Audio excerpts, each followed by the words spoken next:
Yn y fideo yma, mi wnawn ni ystyried sut i gyfrifo Arwynebedd Arwyneb Côn.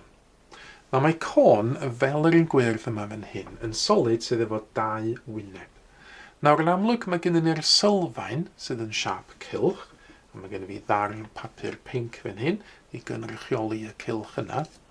A wedyn mae gennym ni y wyneb arall sydd yn wyneb clwm sydd yn mynd o amgylch y côn. Nawr, siap y wyneb yma ydy siap sector cylch, tebyg i'r un yma yn fan hyn. A fyddai brofi fod hwn yn gweithio fel y wyneb clwm drwy lapio y sector cylch o amgylch y côn fel hyn. A dyn ni'n gweld fod yr papur pinc yn gweithio fel y wyneb clwm yn fan hyn. Nawr, beth yw arwynebedd y ddau siap yma? Os dyn ni eisiau gweithio allan arwynebedd arwyneb y côn, dyn ni angen gweithio allan arwynebedd y ddau wyneb pinc fan hyn. Nawr, y siap cylch yn gyntaf, dyn ni'n gyfarwydd efo cyfrifo arwynebedd cylch. Y fformula gyfer arwynebedd cylch ydy pi llos i radiws di sgwario, lle mae y radiws fan hyn yn cyfeirio at y radiws sylfaen y côn. Ond beth amdan y siap newydd fan hyn? Beth amdan y wyneb clwm? Wel, mae'n trio allan fod arwynebedd y wyneb clwm yma yn cael ei reid gan y fformula pi, llosi r am radiws, a wedyn llosi efo l am yr hyd goleddol. Nawr, yr hyd goleddol mewn côn ydy'r pellter o'r pwynt ar dop y côn, sef yr apig, yr holl ffordd yn dilyn y mis i nawr at y perimeter neu cylchedd y cylch. Felly, yr hyd goleddol ydy'r hyd yma, slanting height yn Saesneg. Na gadewch i ni estyn darn papur sydd yn sgwennu hyn lawr ychydig yn fwy ffurfiol.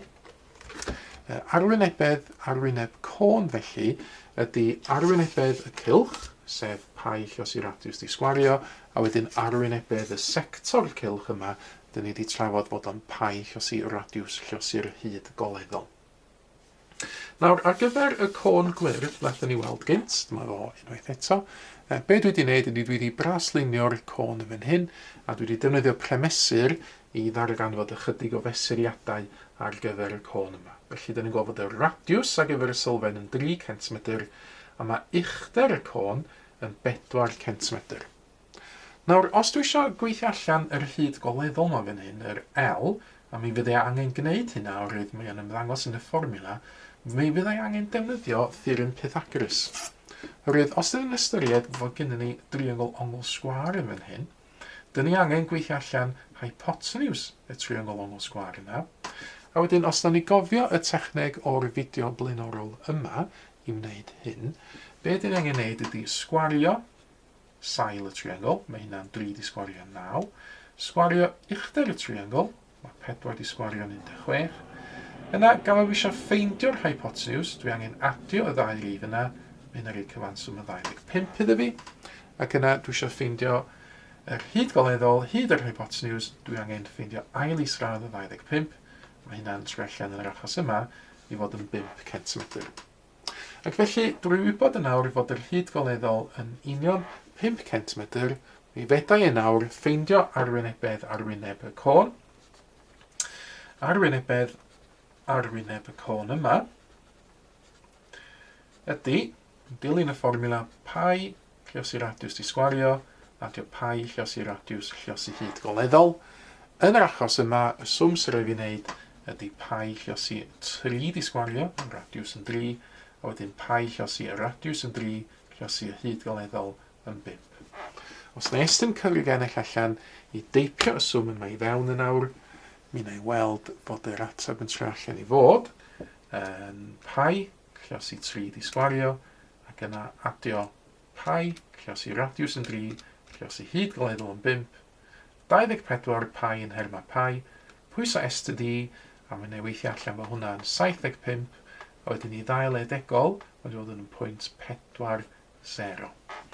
Gan fod y mesuriadau fan hyn mewn centimetr, mae'r arwynebedd yn mynd i fod mewn centimetr sgwar. Un nodyn ar y diwedd, mae'r côn dyn ni wedi bod yn weithio hefo yn côn caeedig. Hynny ydy mi oedd gyda fo wylod.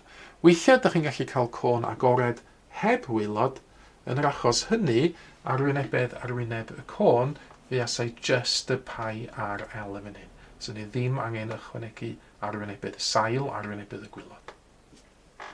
Felly, rhowch chi gynnig arni hi yn nawr.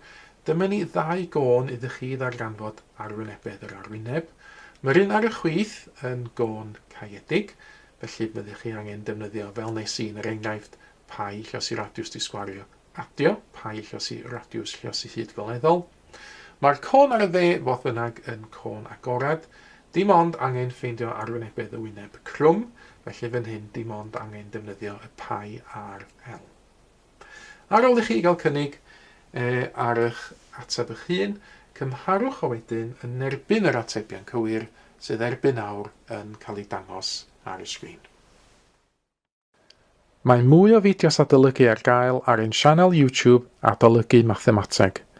Am y newyddion diweddaraf neu holi cwestiwn, dilynwch ein cyfrif trydar @mathemateg. Neu ewch i'n gwefan www.mathemateg.com am fwy o adnoddau adolygu.